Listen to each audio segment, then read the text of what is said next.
नमस्कार दोस्तों। आशा करता हूँ कि आप लोग ठीक होंगे और हेल्दी होंगे। मैं हूँ आपका दोस्त अक्षय और स्वागत करता हूँ आपका पीजी टॉक्स में। आज मैं बिजनेस लॉ का पहला चैप्टर एग्रीमेंट बताने जा रहा हूँ। साथ ही इसको एग्जाम्पल से मैं समझाऊँगा और इसके टाइप्स भी हम लोग देखेंगे। तो चलिए बिना हुए फुरू करते हैं शुरू। सॉरी, कुछ और नहीं मिला तो यही चिपका डाला। तो सबसे पहला क्वेश्चन आता है हमारे दिमाग में कि व्हाट इज़ एग्रीमेंट। ओके, तो चलिए इसका एक बेसिक फॉर्मूला है। क्या है?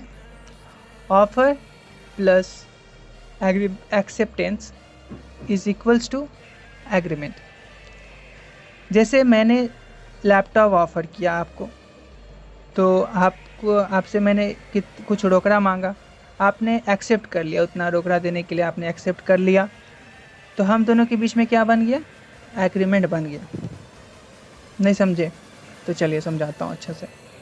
मतलब अगर कोई बंदा कोई सामान बेचना चाहता है और वो दूसरे बंदे को कहता है कि मैं तुम्हें इतने दाम में दूंगा, कुछ दाम रहता है उतने दाम में दूंगा, और वो उतने देने के लिए राज़ी हो जाता है, तो उन दोनों के बीच हुए समझौते को एग्रीमेंट कहते हैं।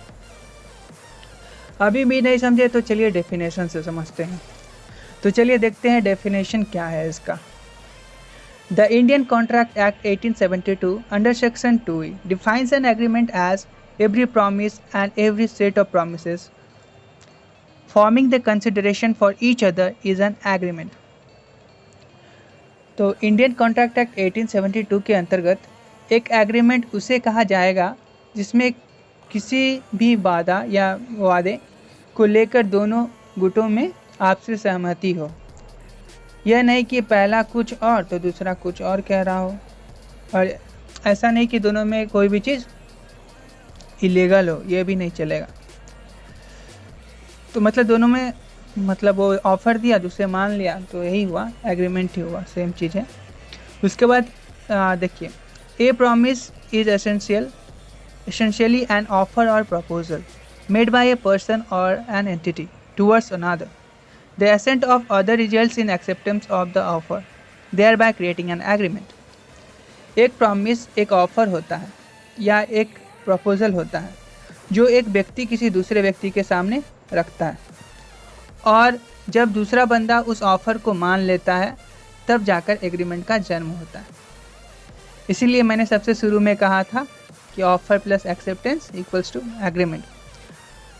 Now we will understand with a help of an example which is same I told you before. So look at the example. Yeah, a promise to B to sell his laptop for rupees 25,000 and B accepts to purchase it for the said amount. Here A and B entered into an agreement. For the formation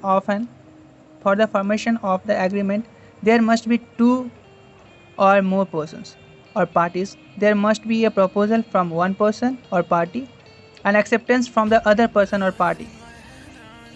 The person making the proposal is called the promiser and the person accepting the proposal is called the promisee. In the above example, A is promiser and B is the promisee. तो यहाँ पे मैंने जो पहले में example लिया तो वही वाला है कि ए जो है वो लैपटॉप बेचना चाहता है 25,000 में, और बी उसको जो है मान लेता है कि हाँ भाई मैं जो है इतने में देने के लिए तैयार हूँ। तो यहाँ पे जो है तो एग्रीमेंट में कम से कम दो या दो से ज़्यादा लोग होने चाहिए। ठीक है, तो एक ऑफ़र करेगा, दूसरा उसको एक्सेप्ट करेगा, और जो ऑफ़र दे रहा होगा उसको बोलेंगे प्रॉमिसर, और जो ऑफ़र को स्वीकार कर रहा होगा उसको बोलेंगे प्रॉमिसी। यहाँ पे ए जो है ऑफ़र दे रहा है, लैपटॉप बेच रहा है, तो ए हो गया प्रॉमिसर, और बी जो है लैपटॉप लेना चाहता है पैसा देके, तो वो हो गया प्रॉमिसी। ओके, तो ये लैपटॉप है हमारा, देखिए पैसा देने के लिए तैयार। तो अब देखते हैं हम लोग टाइप्स ऑफ एग्रीमेंट। तो there are many types of agreement on the grounds of enforceability. Agreement has two types which are follows. मतलब ऐसे तो बहुत सारे के होते हैं, लेकिन एनफोर्सिबल लॉ, मतलब लॉ के अगर देखे जाएँ, लॉ के अंतर्गत मतलब एक सही एक गलत। तो एक वैलिड एग्रीमेंट, दूसरा वॉइड एग्रीमेंट। ये बेसिकली दो मतलब मेन होते हैं। तो वैलिड एग्रीमेंट किसे कहते हैं?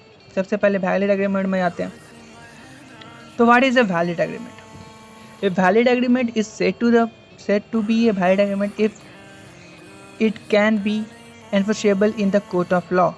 Under Section 2H of the Indian Contract Act 1872 says that an agreement enforceable by law is a contract. Okay, so what is a valid agreement? तो यहाँ पे देखिए, तो valid agreement उसे कहते हैं जो कि enforceable by law हो, मतलब वो कानूनी रूप से सही हो। और under section 2H Indian contract act 1872 के तहत जो एग्रीमेंट कानूनी रूप से सही हो उसे कॉन्ट्रैक्ट भी कहते हैं, उसे कॉन्ट्रैक्ट ही कहे जाएंगे। इसको हम अगले चैप्टर में पढ़ेंगे कॉन्ट्रैक्ट क्या होता है। तो वैलिड एग्रीमेंट को एक तरह से हम लोग कॉन्ट्रैक्ट भी कह सकते हैं जो कि कानूनी रूप से सही होना चाहिए। ओके, अब अगला क्या था? Void agreement. ओके, तो वॉइड एग्रीमेंट थोड़ा सा हम लोग डिटेल में पढ़ते हैं।